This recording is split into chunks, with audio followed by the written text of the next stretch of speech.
Cette semaine, série d'introductions par effraction et de vol à Mandeville. Vandalisme à la Maison des Jeunes de Sainte-Marceline de Kildare.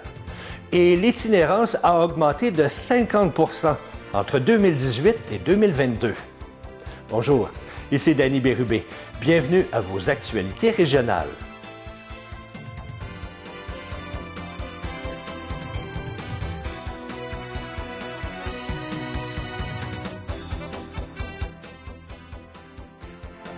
Bonjour à vous, j'espère que vous allez bien. Bienvenue à votre bulletin de la semaine du 16 décembre 2024. Les policiers du poste auxiliaire de la Sûreté du Québec, la MRC de Dautrey, ont procédé le 9 décembre dernier à l'arrestation de 2 suspects relativement à des introductions par effraction et des vols. Le 9 décembre, vers minuit 15, des citoyens ont appelé les policiers concernant un vol en cours sur la rue Desjardins à Mandeville. Le véhicule suspect a été retracé par un citoyen. Vers 1h30, un homme de 18 ans de Saint-Alphonse-Rodriguez et un homme de 17 ans de Saint-Gabriel-de-Brandon ont été arrêtés. Les suspects portaient tous deux une arme de poing chargée sur eux lors de leurs arrestations. Ils étaient en possession de différents objets volés et utilisaient une automobile noire 4 portes. Ils pourraient faire face à plusieurs accusations criminelles comme introduction par effraction, vol, recel, port d'armes dans un dessein dangereux, possession non autorisée et entreposage négligent d'armes à feu, ainsi qu'intrusion de nuit. Toujours le 9 décembre, une perquisition a été effectuée à une adresse de la rue de la Terrasse de Luxe à Saint-Gabriel-de-Brandon.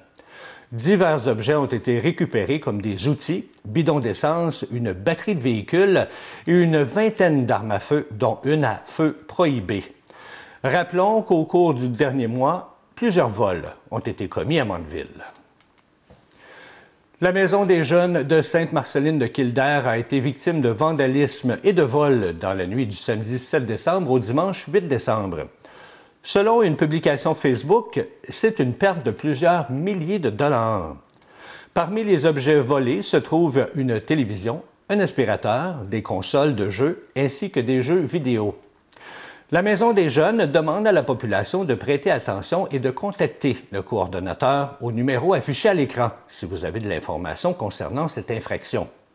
L'établissement sera donc fermé jusqu'à nouvel ordre. Le député des Îles-de-la-Madeleine et porte-parole du Parti québécois en matière de services sociaux, M. Joël Arsenault, ainsi que la candidate péquiste pour l'élection partielle dans la circonscription de Terrebonne, Mme Catherine Gentilcorps, se disent inquiets du nombre de personnes encore sans toit, alors que l'hiver gagne du terrain. Des statistiques démontrent que l'itinérance a augmenté de près de 50 % entre 2018 et 2022. Le nombre de personnes sans abri s'établissait à 10 000, dont 300 se retrouvaient dans la région de la Naudière. De plus, rien n'indique que cette tendance se soit calmée depuis. Un communiqué du Parti québécois prétend qu'un consensus est ressorti des derniers États généraux sur l'itinérance, indiquant que c'est le premier ministre lui-même qui doit prendre en main le dossier de l'itinérance, une position défendue par le regroupement politique.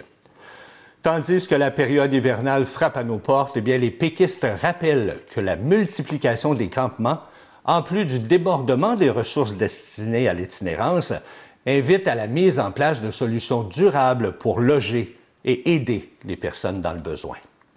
C'est plus de 15 000 personnes qui ont reçu l'aide médicale à mourir, l'AMM, au Canada en 2023. Mais les statistiques montrent que la croissance des cas a considérablement ralenti. Santé Canada indique dans son 5e rapport annuel sur l'AMM, publié la semaine dernière, que les 15 343 personnes représentent une augmentation de 15,8 % par rapport à 2022. Mais le rapport souligne qu'il ne peut pas tirer de conclusions fiables quant à savoir si le ralentissement de l'augmentation de la demande signifie une stabilisation du nombre de cas à long terme. Toujours selon Santé Canada, 19 660 personnes ont demandé l'aide médicale à mourir en 2023. mais 2906 sont décédés avant que leur demande puisse être satisfaite, tandis que 915 demandeurs ont été jugés inadmissibles et 496 ont retiré leur requête.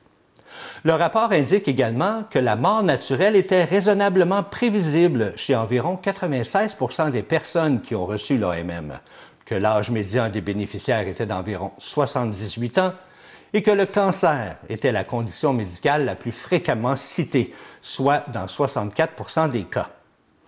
Les données ont également permis de répartir le nombre de bénéficiaires de l'AMM par province, et le Québec compte le plus grand nombre de cas, soit 5 601, ce qui représente 36,5 % du nombre total. La mort médicale assistée n'est légale au Canada que pour les personnes sur la base d'un état de santé physique. Mais le ministre fédéral de la Santé, Mark Holland, a déclaré qu'Ottawa étudiait la faisabilité d'élargir le régime pour inclure les demandes anticipées. Mais le Québec, lui, a annoncé en octobre que les personnes atteintes d'affections telles que la démence ou la maladie d'Alzheimer pourront demander à bénéficier de l'AMM avant que leur capacité mentale ne soit réduite. Par contre, les demandeurs dont l'état de santé est une maladie mentale ne sont toujours pas admissibles au service, et ce, au moins jusqu'en mars 2027. Le rapport termine en indiquant que dans presque tous les cas, l'AMM a été administrée par un praticien et précise que la pratique de l'auto-administration est illégale seulement qu'au Québec. Madame Claude de Bellefeuille, députée de Salaberry-sur-Ouai, qui a occupé le rôle de whip pendant 5 ans, rôle où le représentant chargé de veiller à ce que les élus de son parti soient présents et votent en fonction des consignes du parti, eh bien, elle passe le flambeau à Yves Perron, député de Berthier-Maskinongé. Le chef du Bloc québécois, Yves-François Blanchet, n'avait que de bons mots pour son nouveau whip lors de cette annonce. C'est depuis lundi de cette semaine que M. Perron a été assermenté dans sa nouvelle fonction. Il considère qu'il a de grands souliers à chausser et sans tenter de la remplacer, bien, il mentionne qu'il tâchera d'assurer une suite cohérente au travail de cette grande femme politique qu'est Claude de Bellefeuille. Et que c'est aussi un grand signe de reconnaissance et de confiance qu'il reçoit de son chef, Yves-François Blanchet. Il termine en disant qu'il remplira ses nouvelles fonctions avec le degré de responsabilité et de rigueur qu'elle demande. Il est à noter que M. Perron conserve tout de même son rôle de porte-parole en matière d'agriculture, d'agroalimentaire et de gestion de l'offre. Il explique que son combat sur la loi C-282, qui protégera notre système de gestion de l'offre, n'est pas terminé et qu'il a bien l'intention de le mener jusqu'au bout. En passant, un vote important était d'ailleurs censé se tenir la semaine dernière au Sénat sur l'amendement dénaturant complètement le projet de loi. Malheureusement, les sénateurs du Parti conservateur ont employé différentes tactiques pour reporter le vote. Situation qui a semblé faire l'affaire de plusieurs sénateurs nommés par Justin Trudeau. Le vote n'a donc pas eu lieu, mais le Bloc québécois continuera de mettre la pression nécessaire jusqu'à l'adoption finale de C-282. Grâce à une récolte de sirop d'érable exceptionnelle au printemps dernier, eh bien, les producteurs et productrices acéricoles de Lanaudière sont heureux d'offrir une valeur de 3 000 $ en sirop d'érable aux organismes d'aide alimentaire de leur région. Pour le syndicat acéricole régional, eh bien, redonner à la communauté fait partie de la mission de leur organisation. Selon M. Guy Brault, président des producteurs et productrices acéricoles de Lanaudière, eh bien, le sirop d'érable appartient à tous les Québécois et Québécoises. Et c'est plus qu'un aliment. C'est notre symbole national. Il est donc important pour les producteurs de le partager avec ceux qui sont dans le besoin. En plus du don annoncé, eh bien, 27 000 bouteilles de sirop d'érable pour une valeur de 100 000 $ ont été offertes aux banques alimentaires du Québec et seront également distribuées dans toutes les régions du Québec. Rappelons également que les producteurs et productrices acéricoles de Lanaudière donnent aussi chaque année plusieurs milliers de dollars en dons et commandites de toutes sortes pour mettre en valeur l'érable et ses produits. Il est important de savoir que les producteurs et productrices acéricoles du Québec représentent les intérêts de 13 500 acériculteurs et acéricultrices et de plus de 8 400 entreprises acéricoles. Le Québec assure en moyenne 72 de la production mondiale de sirop d'érable et exporte dans plus de 70 pays. Est-ce qu'il y a des paraskevidécatriaphobes parmi vous? Je vous en ai déjà parlé au mois de septembre dernier. Être paraskevidécatriaphobe est la peur du vendredi 13. Et vendredi dernier, bien, était un vendredi 13. Il y en a eu 2 cette année, soit le 13 septembre et le 13 décembre.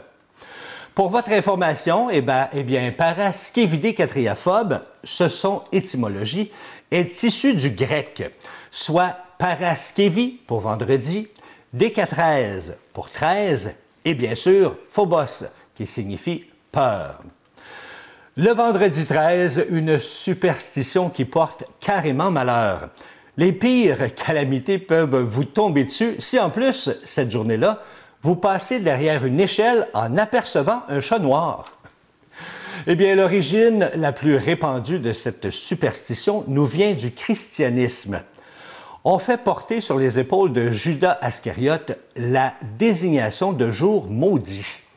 À la veille de la crucifixion de Jésus, qui est survenue un vendredi, le Fils de Dieu avait convoqué ses 12 apôtres pour son dernier repas, pour un total de 13 participants.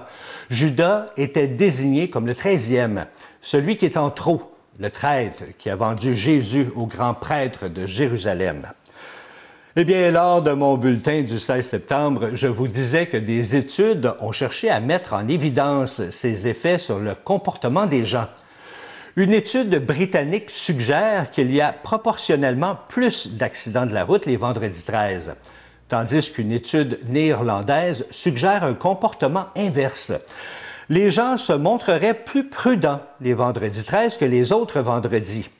Mais les paraskevidécatriaphobes, quant à eux, ne vont pas travailler, ne partent pas en voyage, ne font pas leurs courses, bref, ne sortent même pas de chez eux le vendredi 13. Mais il y a quand même une bonne nouvelle.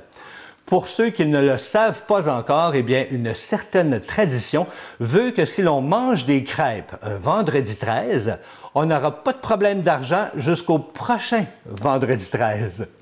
On ne dit pas cependant combien il faut en manger. Probablement 13. Le 6 décembre dernier avait lieu le spectacle Ferland pour la bouche d'une femme à l'espace culturel Jean-Pierre Ferland de Saint-Norbert. CTB-TV était sur place et je peux vous dire que nous avons été très choyés par ce spectacle de la chanteuse Alex B. et aussi par les belles entrevues que nous avons réalisées par la suite.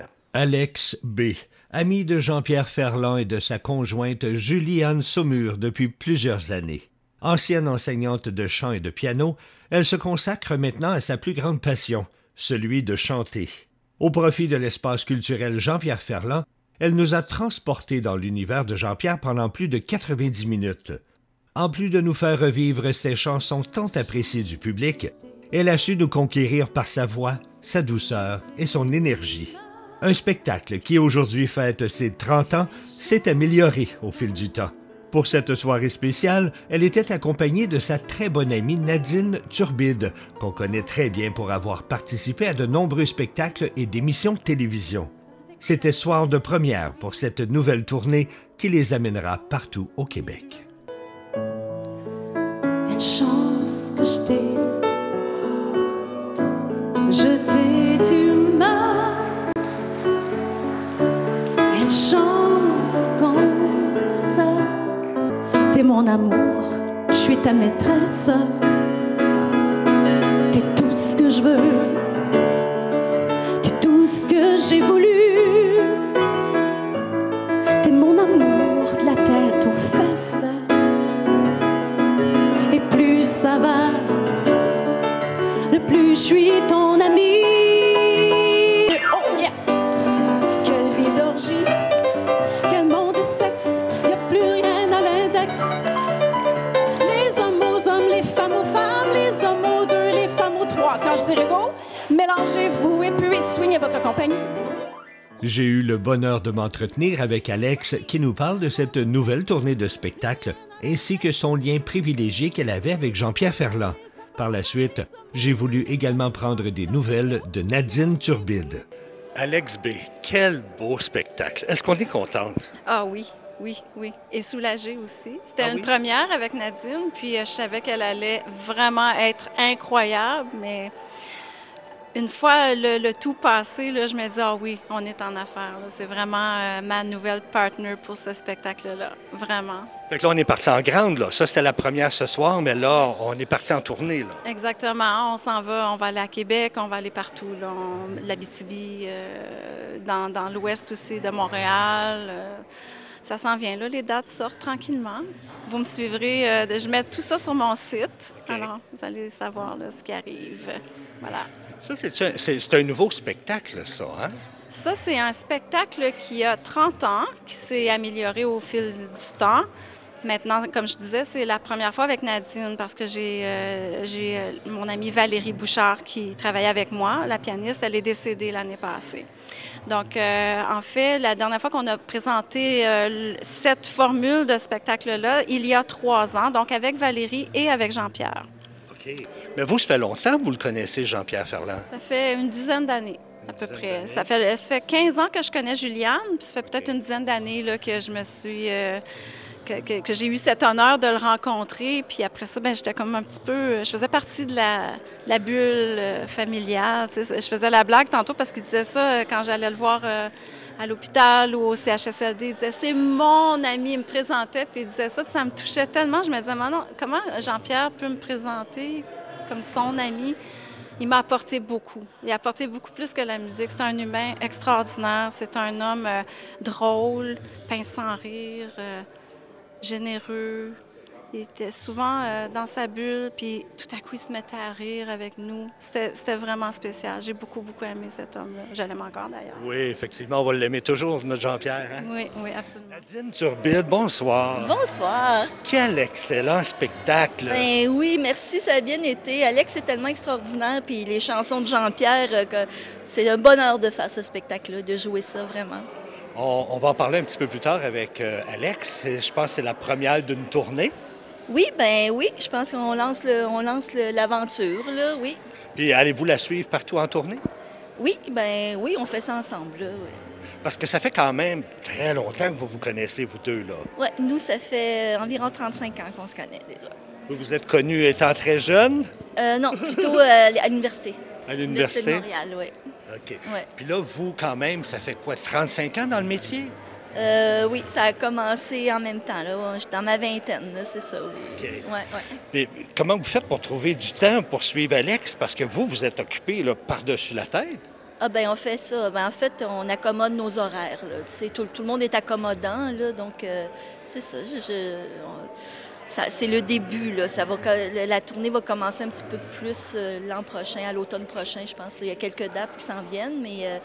c'est ça, oui, ça marche. On arrive à arranger nos horaires ensemble. Alors, c'est le fun, on vous voit dans plein de spectacles aussi. On vous a vu avec Lise Dion, on vous a vu avec qui dernièrement? Là, Là, je suis présentement en tournée avec Marie-Carmen. OK, c'est ça. Oui, c'est ça. Là, on a une belle tournée partout dans le Québec. Là.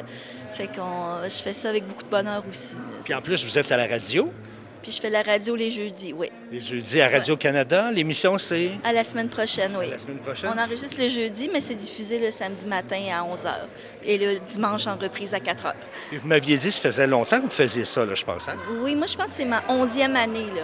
Mais l'émission, ça fait encore plus longtemps. Je pense qu'ils sont 16 ou 17 ans, là, déjà. Wow! Hey, ça va bien pour vous, une belle carrière? Ah, regarde, je remercie le ciel. Je fais le plus beau métier du monde, puis je suis très privilégiée, vraiment. Puis nous, on est très privilégiés de vous voir régulièrement. Vous faites un super beau travail. Ah, je vous remercie. Moi, je suis une musicienne de cœur. Moi, c'est toujours des projets de cœur avec des gens que j'aime, puis c'est ça. C'est ça qui dirige mes choix de spectacle, là, dans le fond, là.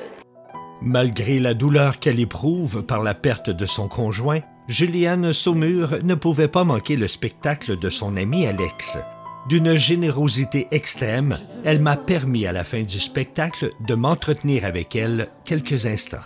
Juliane Saumur, épouse de Jean-Pierre Ferland. Comment ça va? Bien, ça va bien, mais il y a des journées que ça va moins bien. Tu sais, ça se promène entre les deux.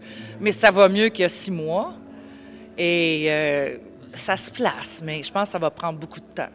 Puis là, les fêtes arrivent, c'est que je me dis, eh boy, ça va être difficile. Oui, ça me touche. Toi qui étais là ce soir, comment t'as aimé ça, ce spectacle-là? Vraiment, c'est ma chum. Ah oui? Oui. Ça fait longtemps que vous me connaissez. Oui, ça fait 17 ans qu'on se connaît. Puis elle venait chez moi, puis avec Jean-Pierre et tout ça, c'est devenu notre amie aux deux.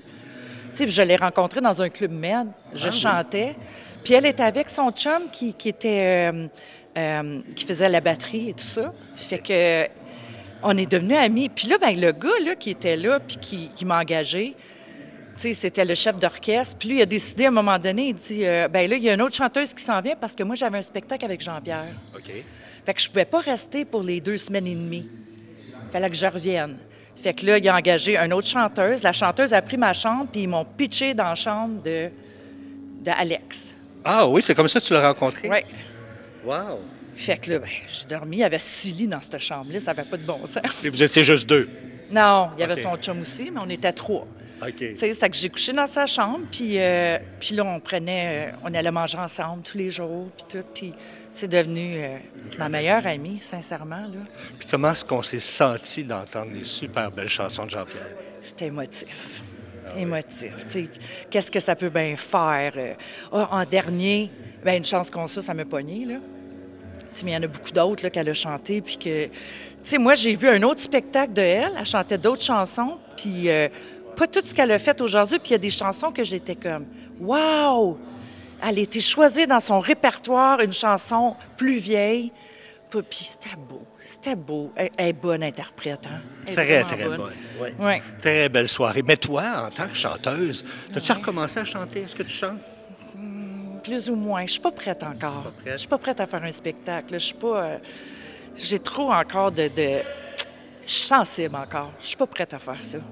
Oui, parce que c'est un gros morceau qui est parti, là. Ouais, Hein? ah, Vous c'est avez un gros été, quoi, morceau. 16 ans ensemble? 16 ans ensemble. Puis, tu sais, Jean-Pierre, il prenait beaucoup de place. Tu sais, c'était mon compagnon. Là, on faisait tout ensemble, 24 sur 24. Tu sais, on faisait tout. Vous chantiez ensemble. Ben là. oui, on chantait ensemble, puis tout ça, tu sais. Puis on était toujours ensemble. Fait que là, quand il est parti, ça a fait comme, wow, tout est arrêté d'un coup sec. Tout. Fait que là, j'ai fait comme... Tu sais, là, il y avait un tourbillon, hein, tu sais, les funérailles nationales, les funérailles ici à Saint-Norbert, la chapelle ardente, le gouvernement. Puis tout ça, quand on est allé pour le drapeau et tout ça, là, puis... écoute, là, c'était un tourbillon, puis après ça, j'avais un spectacle à les Francopholies, j'ai chanté là. Après ça, j'ai chanté pour la maison à Desmordions, j'ai chanté aux funérailles. Puis là, le 8 juillet, je dirais 2-3 jours après le 8 juillet, là, j'ai fait paf! Là, la pression a lâché, là. Ah oui, là, j'étais comme... Puis j'ai commencé à dormir beaucoup, puis ça me tentait pas de m'élever, puis je me sentais seule, tu sais, puis...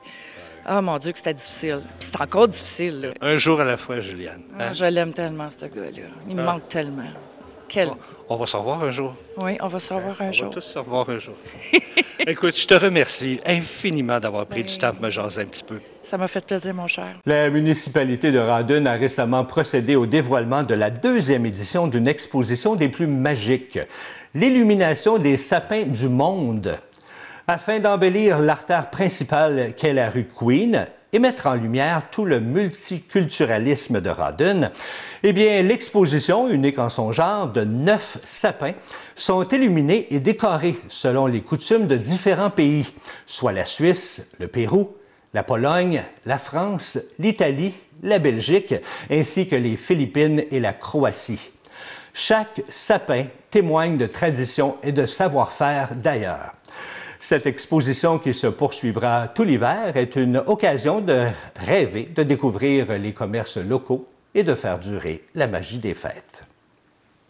Petite nouvelle concernant la maison Louis-Cyr de Saint-Jean-de-Matha, eh bien l'équipe est heureuse de vous annoncer qu'elle sortira de sa période d'hivernation durant quelques jours cette année, spécialement pour les fêtes.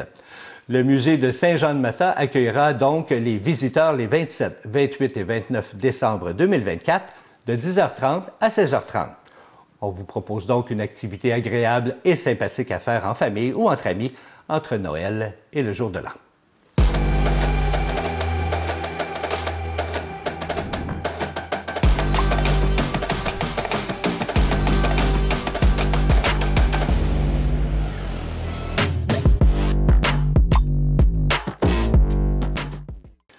Le défi Vélo Papillon Arnois Énergie change de nom pour devenir le défi Vélo Papillon Arbour.